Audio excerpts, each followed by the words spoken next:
Hi mate, in this video we would speak about the most root cause reason why you have an emotional burnout as a developer. It's the most common reason why developers got an emotional burnout, and we would speak about it with more details. Currently I've got the 3 solutions to how to overcome emotional burnout as a developer. First one is video course how to overcome emotional burnout as a developer and live great again. Second, my private community called Burnout Killers, where we share with each other stories and help each other to fight with burnout. Third one, private mentorship one by one. So if you wanted to have call one by one, you're not interested to tell anybody a story and you wanted to be it more private, so we could have a mentorship call and sync ups, and I would help you personally with your problem. Let's move to main idea of this video. First reason why you have emotional burnout as a developer is because you grab a lot of work on yourself. What I mean by grabbing a lot of work? Here I mean that, for example, if you got a task, you started to doing it and you started to rush and move forward as fast as possible, ignore the quality, to just finish this task and grab the next one, and you grab a lot of tasks in a day and you wanted to complete 5-6 tasks per day because you wanted everybody to show their gratitude. So you just wanted to share that you're a performant developer who could do a lot of tasks and everybody will like it. It's great, but when you're having a rush, when you're starting to move tasks quickly, you ignore the quality, it always leads to emotional burnout. If you would ask me why it's caused it, because when you start in a rush and you start doing everything quickly, your quality of code and tasks start to be lower, you have some bugs.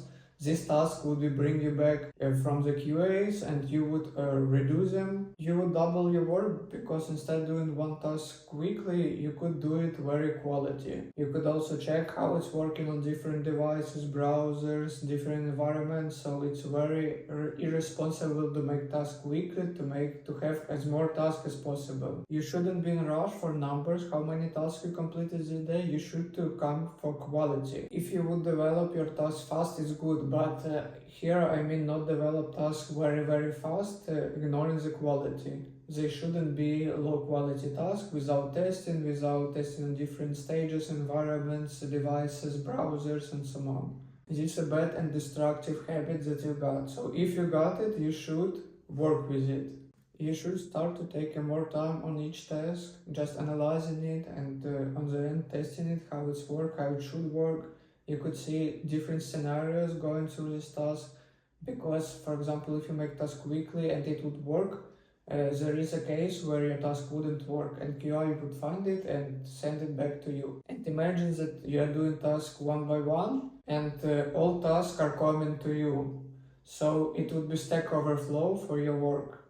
You would be overflow with tasks. Here I don't mean lower your productivity, I mean focus on tasks as much seriously as you can, analyze everything, even it's a simple task, test all of test cases, just think some of them from your head, ask a QAs. It could help you because they know a lot of ways past how to test this task. It would always helpful to fully understand what you're doing. If you start making a lot of tasks one by one and you didn't concentrate on any of them and you shouldn't understand why you need it, you start to underestimate your work. So you will be unpleasant because your task is just numbers on the ticket, so you just close some tasks per day and you feel grateful, but you wouldn't be grateful for your job that you completed, and because this task, if you don't understand why you need it and how it helps users, it wouldn't benefit you at all. This is quite important to make each task carefully, analyzing and having time. Here I also mentioned that you have a rush. So the rush is crucial enemy of yourself. I think it would be a theme for another video on topic, but for now let's focus that a rush is always enemy. Actually rush could be helpful for you, but if you would be always working in a rush, always speeding, always quickly, always fast for something, you would lower your quality. When you start to lower your quality, you start lower your expectations and you lower your self-skill. It's important to be in comfort mode, fully relaxed when you work on your work. Because developer work is not just a coding like few hours, it's just thinking, analyzing, and then implementing it into the code. The more you think, the more you analyze, the more you see tasks from different perspectives, it would help you to code it better. The rush is bad for you because you start to work on automational settings.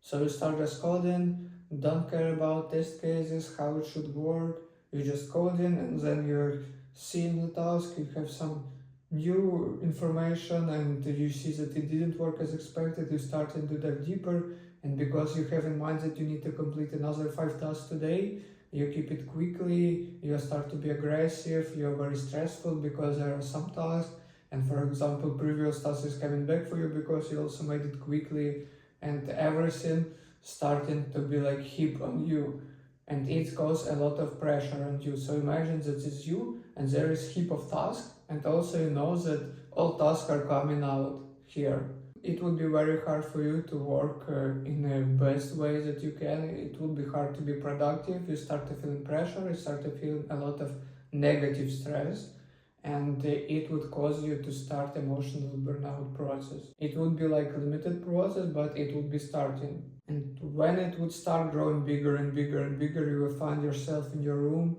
and doing nothing, and you would feel depressed, you would feel empty, nothing would make you happy again, so it's a bad feeling. If you're interested to get more about how we deal with negative stress, what could we do, what practices, more information in my course, on my mentorship, on my private chat, and it is another topic for another video.